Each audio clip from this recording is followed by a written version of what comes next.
Hai, Assalamualaikum warahmatullahi wabarakatuh. Perkenalkan, saya Siska Depria dengan NIM 0701138192416, jurusan Administrasi Negara Universitas Sriwijaya Palembang, dosen pengampu Ibu Dr. Lele Arlina. Di video kali ini saya akan membahas mengenai analisis utang atau pinjaman negara.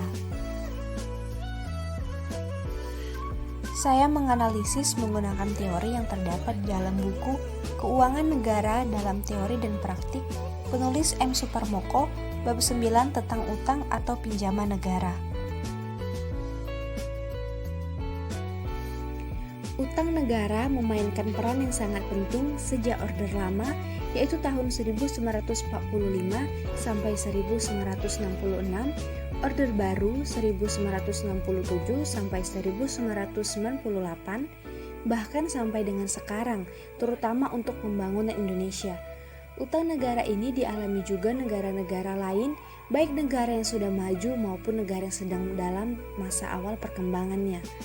Utang luar negeri digunakan untuk membanu inflasi melalui penggunaannya untuk mengimpor barang konsumsi maupun alat kapital, sehingga harga akan tetap kalau tidak bahkan menurun.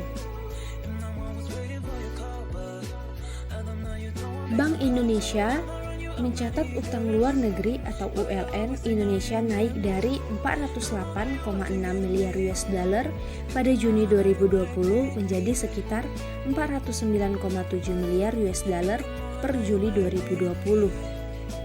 Jumlah utang itu mencapai 6.071 triliun rupiah dalam kurs 14.820 rupiah per 15 September 2020. Utang terdiri dari ULN sektor publik, pemerintah dan bank sentral sebesar 201,8 miliar US dollar, dalam ULN sektor swasta termasuk BUMN sebesar 207,9 miliar US dollar. Total ULN ini meningkat 4,1% secara tahunan.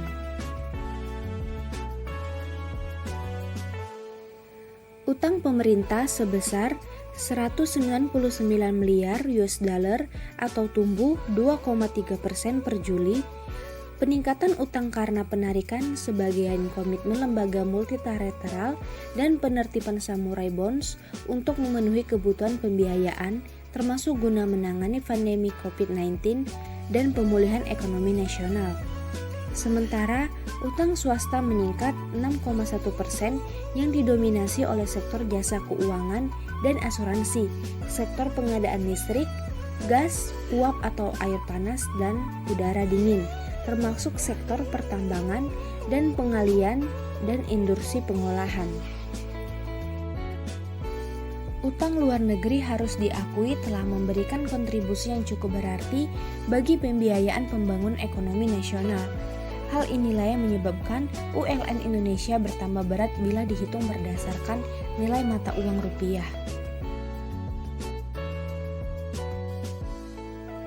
Utang luar negeri memiliki beberapa rintangan atau pembatasan.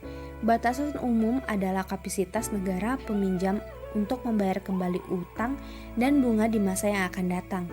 Pelunasan utang luar negeri dapat dicapai melalui penarikan pajak.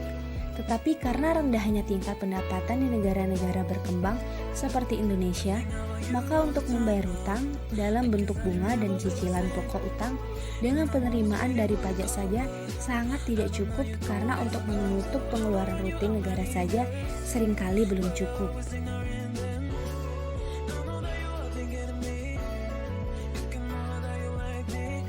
Lalu kesimpulan dari video ini, perkembangan jumlah utang luar negeri Indonesia dari tahun ke tahun cenderung mengalami peningkatan, hingga belum ada kemungkinan menghentikan utang luar negeri guna mempertahankan momentum atau daya gerak pembangunan.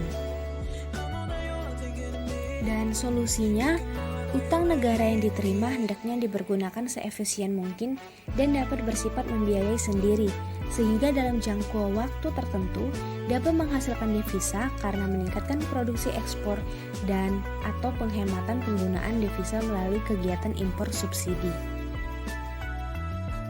Baiklah, sekian video dari saya, semoga bermanfaat. Wassalamualaikum warahmatullahi wabarakatuh. Terima kasih.